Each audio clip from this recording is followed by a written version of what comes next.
Welcome to NMAX Civil Muthukan. In the video, we will talk about the trigonometric function. Question number 2. If sin x is equal to 3 by 5, x lies in second quadrant. அதாவது trigonometric ratioல ஒரு ratio கொடுத்துட்டாங்க, other 5 ratios கண்டுபிடிக்க சொல்லியிருக்காங்க. So நம்மளோட குவாட்ரண்ட்டில் all silver tea cups. So second குவாட்ரண்ட்டில் இருக்குன்னு சொல்லிட்டாங்க. செகண்ட் குவாட்ரண்ட்டில் சைனோட ரெசிப்ரோக்கலான கோசிகண்ட் ரெண்டுமே பாசிட்டிவாக இருக்கும், மற்ற ரேஷியோஸ் எல்லாமே நெகட்டிவாக இருக்கும். ஸோ சைன் கொடுத்துருக்காங்க, sine x is equal to 3/5. அப்படியே அதோட ரெசிப்ரோக்கலான கொசிகண்ட் என்னவா இருக்கும், cosecant x is equal to 5/3. Sine எக்ஸ்னால் இங்கே இருக்க ஆங்கிள் அப்படின்னா ஆப்போசிட் பை ஹைப்போட்டனஸ். ஸோ நமக்கு ஹைப்போட்டனஸ் தெரியும், அப்போது ஆப்போசிட் தெரியுது. அப்போ இன்னொன்று தெரியாததுக்கு என்ன பண்ணணும், 25 மைனஸ் இது இந்த சைடு வரும்போது 9 எக்ஸ் ஸ்கொயரு. அப்போ x square is equal to 16, x is equal to plus or minus 4. ஆனால் எக்ஸு மைனஸ் எக்ஸ் சைடில் இருக்குது. ஸோ இப்போ எக்ஸ் இஸ் ஈக்குவல் டு -4 இந்த இடத்துல.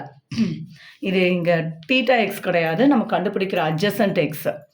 ஸோ இப்போ என்ன வந்துருச்சு, இந்த இடத்துல வேல்யூ -4ன்னு கண்டுபிடிச்சாச்சு. சைன் எழுதியாச்சு, கொசிகண்ட் எழுதியாச்சு, காஸ் எழுதணும். Cos x is equal to adjacent by hypotenuse. அப்போ சீக்கண்ட் எக்ஸ் என்னது இருக்கும், இதோட ரெசிப்ரோக்கல். ஸோ -5/4. tan என்னது, சைன் பை காசுன்னு எழுதினாலும் சரி தான், ஆப்போசிட் பை அட்ஜசன்ட்னு எழுதினாலும் சரி தான். ஸோ -4 நம்ம அடுத்த ஸ்டெப்பில் -3/4ன்னு எழுதணும். cot x என்னது, டேனோட ரெசிப்ரோக்கல். ஸோ -4/3. அவ்வளோதான், எல்லா ரேஷியோஸுமே கண்டுபிடிச்சிட்டோம். நெக்ஸ்ட்டு அதே தான், இங்கே cot x is equal to 3/4, x lies in the third quadrant. So அப்போ ஆல் சில்வர் டீ கப்ஸ். இங்கே டேனும் காட்டும் மட்டும்தான், டேன் அதோட ரெசிப்ரோக்கலான காட் மட்டும்தான் பாசிட்டிவாக இருக்கணும். ஸோ ஆங்கிள் இங்கே இருக்கும். காட் கொடுத்துருக்காங்க, cot x is equal to 3/4. அப்படியே டேன் எக்ஸ் எழுதிடலாம், tan x is equal to 4/3, reciprocal தானே. ஸோ டேனுக்கு எதுனாலும் சரிதான், காட்டுக்கு எதுனாலும் சரிதான். காட்டுங்கிறது என்னது வரும், அட்ஜசன்ட் பை ஆப்போசிட். இது ஆப்போசிட் பை அட்ஜசன்ட். ஸோ இப்போ அது adjacent by opposite, adjacent by opposite. இப்போ இது -3, இது -4. எக்ஸ் மைனஸில் ஒய்யும் மைனஸ் சைடில் இருக்குது.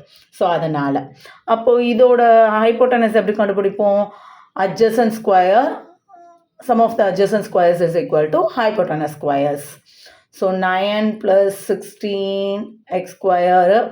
So x is equal to plus or minus 25. இங்கே ரெண்டுமே ப்ளஸில் இருக்கும்போது டிவிஷனில் வரும்போது இது ப்ளஸ்ஸு, ப்ளஸ் ஆர் -5, இது 25ல. ஸோ 5ன்னு எடுத்துக்கலாம்.